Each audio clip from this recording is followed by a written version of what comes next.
18 जून 2023 police station वेल्हेच्या हद्दीत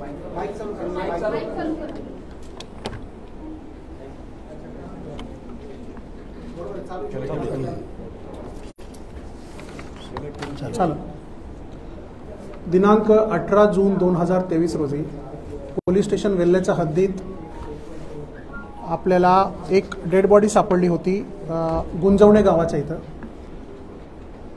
त्या dead बॉडीचा रितसर पंचनामा करून आम्ही एक एडी दाखल केली होती।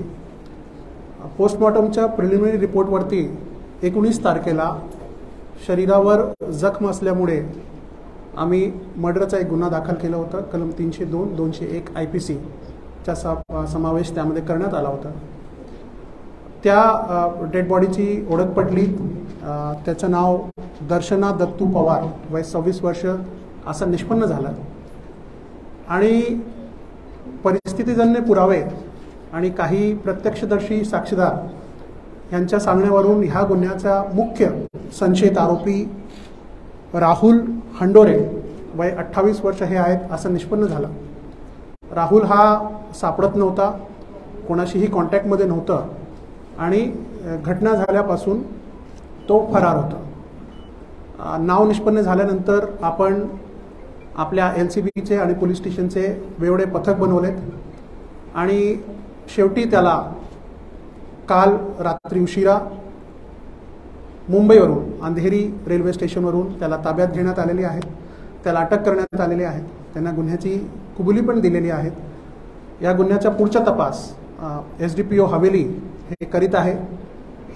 यांनी हा गुन्हा नेमका कसा केला, पूर्ण सिक्वेन्स ऑफ इव्हेंट्स काय होते, याच्या पाठीमागचा हेतू काय होता, मोटिव्ह काय होतं, हे सगळ्या गोष्टी इंट्रोगेशनमध्ये क्लिअर होईल।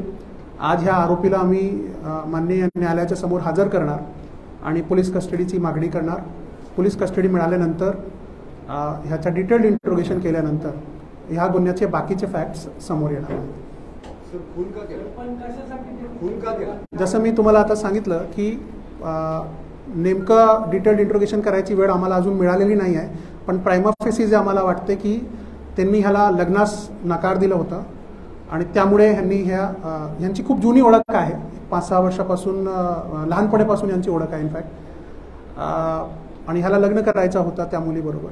त्यांनी नकार दिला म्हणून हा गुन्हा करण्यात आलेला आहे असा प्राथमिक माहिती आहे, पण डिटेल्ड इंट्रोगेशनमध्ये आणखीन काही फॅक्ट समोर येऊ शकतात। तर एकदा डिटेल इंट्रोगेशन झाला, नवीन काही समोर आला तर आम्ही तुमच्याबरोबर शेअर करू। एक हां, आरोपीचा बॅकग्राऊंड असा आहे की आरोपी पण MPSCची तयारी करत होता आणि पुण्यात गेल्या काही वर्षापासून पार्ट टाइम जॉब्स करून MPSCचे परीक्षा पण दिले त्यांनी। सध्या तो फूड डिलिव्हरी सर्व्हिसेसच्या वेगवेगळ्या फूड डिलिव्हरी सर्व्हिसेसचा पार्ट टाइम जॉब करून एका रूममध्ये राहत होता आणि MPSCची परीक्षा देत होता। यांची ओळख जसं मी सांगितलं लहानपणापासून ओळख आहे। मुलीचा मामाचं घर आणि आरोपीचं घर हे समोर समोर असल्यामुळे लहानपणापासून यांची ओळख आहे। संबंध होते का त्यात काही त्यांच्या आधी काही नंतर डिस्प्यूट झालं आणि पुन्हा आता पोस्ट काढल्यानंतर त्यांनी लग्नाचे प्रपोजल दिलं असं काही केलं? ते आता सध्या नाही सांगता येणार मला, पण ह्यांची ओळख होती आधीपासून एवढं मी तुम्हाला सांगू शकतो। पण नेमकं प्रेम प्रकरण होतं नाही होतं हे सगळ्या डिटेल्ड इंट्रोगेशन नंतरच क्लिअर होईल। नाही, नातेवाईक नाही आहे। नाही, दर्शनाने नकार दिला। आता हा ट्रेनने फिरत होता वेगळ्या ठिकाणी, आम्हाला याचं लोकेशन पण येत होता। आता पूर्ण जसं मी सांगितलं पूर्ण इंट्रोगेशन मध्ये क्लिअर होईल कुठे कुठे गेला, काय काय गेलं। आमच्या माहितीप्रमाणे हा जे आतापर्यंत आम्हाला माहिती आली ते वेस्ट बेंगॉल मध्ये गेला होता आणि महाराष्ट्रात पण वेगवेगळ्या ठिकाणी गेला होता। शेवटी अंधेरीवरून याला मुंबईवरून आम्ही अटक केली। घरच्या काही लोकांबरोबर ह्याचे अधूनमधून संपर्क झालेले होते। अजून काही ती माहिती अजून नाही आहे आमच्याकडे। जसं मी सांगितलं ही प्रिलिमिनरी माहिती आता कालच रात्री त्याला पकडलंय। नाही, अजून तर असं काही नाही आहे समोर। काही असं समोर आला तर मग तुम्हाला सांगण्यात नाही, अंधेरी रेल्वे स्टेशनवर होता तो। कदाचित दुसऱ्या ट्रेनचा ट्रेनने पडून जाण्याच्या उद्देशाने किंवा कुठल्याही उद्देशाने ते आला ते नाही, पण रेल्वे स्टेशनवर होता, आम्हाला माहिती मिळाली, आम्ही त्याला अटक केली. येस. आता हा डिटेलमध्ये सांगेल नंतर, पण स्पॉटवरून आपल्याला काही दगडावर खून आहेत आणि प्रिलिमिनरी पोस्टमॉर्टम रिपोर्टमध्ये शरीरावर शार्प वेपनचे पण मार्क्स आहेत. तर कुठल्या वेपनचे हे ट्रेकिंगसाठी म्हणून गेले होते, तर ह्यांनी ठरवून केलं की तिथं दोघांमध्ये डिस्प्यूट झाला आणि त्यामध्ये हे घडलं? नाही, आता त्यांनी ठरवलं होतं, कधी ठरवलं होतं, तयारी कशी केली होती, सोबत काही वेपन घेऊन गेलं होतं का, ह्या सगळ्या गोष्टी डिटेल इंट्रोगेशनमध्येच समोर येईल. आता त्याची मानसिक परिस्थिती त्यावेळेला काय होती ही too early to say that. आम्ही डिटेल इंट्रोगेशनमध्ये आपण बाकी सगळ्या गोष्टी समोर. वेपनचे काही मार्क्स असं म्हटलं, वेपन काही मिळून आले त्याच्याकडे किंवा स्पॉटवर मिळालंय? अजून तर काही नाही वेपन मिळालंय आम्हाला, पण शार्प ऑब्जेक्टचे मार्क्स त्याच्या बॉडीवर आहे, हे प्रिलिमिनरी रिपोर्टमध्ये आलेलं आहे. इनफॅक्ट अजून डिटेल्ड पीएमची रिपोर्ट पण डिटेल्ड येणे बाकी आहे, ते डॉक्टरांनी अजून नाही दिले.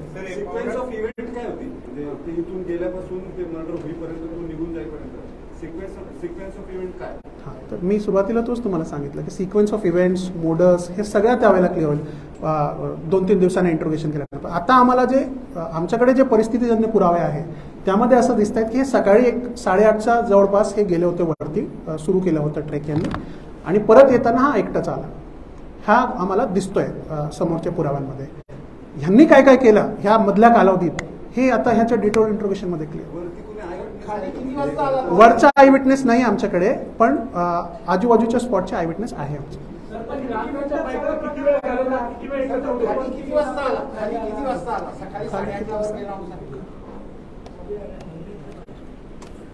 पावणे 10चा टायमिंग आहे, टाइम स्टॅम्प सीसीटीव्ही. पावणे 10 सकाळी. पावणे 11. पावणे 11ला परत आलाय. ना 8:30 ते पावणे 11. नाही, मोटरसायकल नाही सीज आहे अजून काही. काय म्हणताय? नाही ना, मिळाली नाही म्हणजे सीज नाही ना.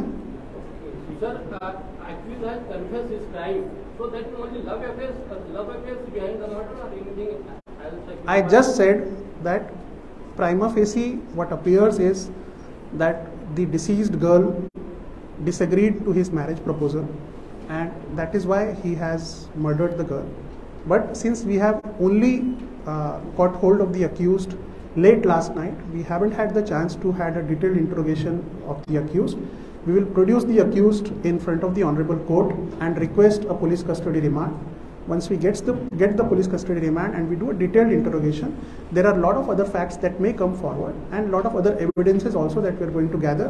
Because it is a serious offence, we have given the investigation to the subdivision police officer, Mr. Bhausab Dole. He will be doing a detailed scientific investigation. Sir, काही तक्रारी सुद्धा आहेत, जेव्हा बॉडी रिकव्हर केली आहे वरून, केस वगैरे तिथेच राहिलेले होते बॉडी आणल्यानंतर सुद्धा, फोरेन्सिक एव्हिडन्सेस गोळा केलेले नाहीत असं सुद्धा. अशी काही तक्रार आमच्या समोर तर नाही आली आहे, पण काही असेल तर जसं मी आता तुम्हाला सांगितलं की SDPO करतायत इन्व्हेस्टिगेशन. जर असा काही कोणाची चूक आढळून आली तर definitely we will take care of it. कालपर्यंत परवापर्यंत तिथे केस तिथे तशीच होती. We will, like I said, आता आमच्याकडे तर अशी काही ऑफिशियल कंप्लेंट नाही आहे. We have done the best that we could have. स्पॉटवरून सगळ्या पंचांना घेऊन जाऊन सगळं आम्ही केलेलं आहे. तरी काही कमी राहिलेली असेल तर वी विल एक्झामिन. तुम्ही कन्व्हिन्स करायचा प्रयत्न करत होता नातेवाईकांच्या मार्फत आरोपीला जो पळून जात हे होता? काही आम्ही आमच्या सगळ्या आरोपींना ट्रेस करण्यासाठी आमच्या परीने जे काही शक्य होतं ते आम्ही सगळं करत होतो, तेवढं मी सांगू शकतो.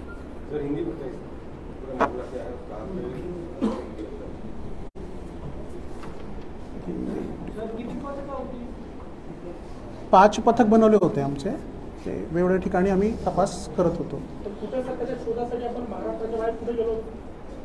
महाराष्ट्राच्या बाहेर नव्हतो गेलो अजून. 18 तारीख को वेल्हे पुलिस स्टेशन की हद में गुंजवणे गांव के पास एक स्त्री का शव हमको मिला था. उस समय हमने एक AD दाखिल करके उसको शव विच्छेदन के लिए भेजा था. शव विच्छेदन की प्राइमरी रिपोर्ट में बॉडी पर कुछ जख्म के निशान थे, जिसके आधार पर हमने वहाँ पर 302-201 IPC ये खून का गुनाह वेल्हे पुलिस स्टेशन में दाखिल किया था.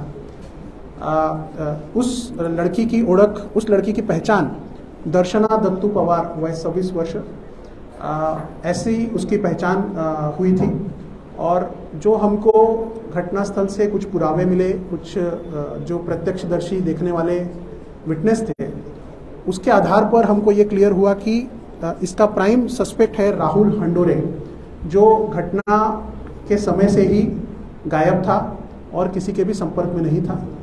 इस आधार पर हमने अलग अलग टीम्स बनाए थे उसको ट्रेस करने के लिए। कल रात को लेट नाइट हमने उसको मुंबई में ट्रेस किया है, उसको ताबे में लिया है।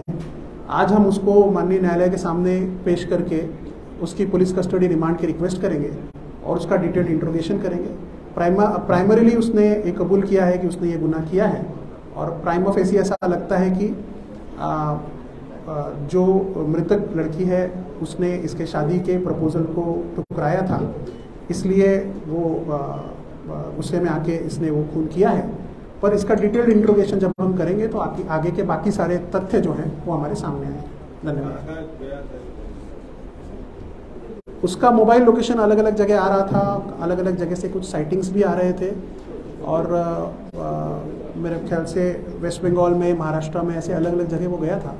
कल रात को उसको हमने अंधेरी रेलवे स्टेशन के पास से अरेस्ट किया।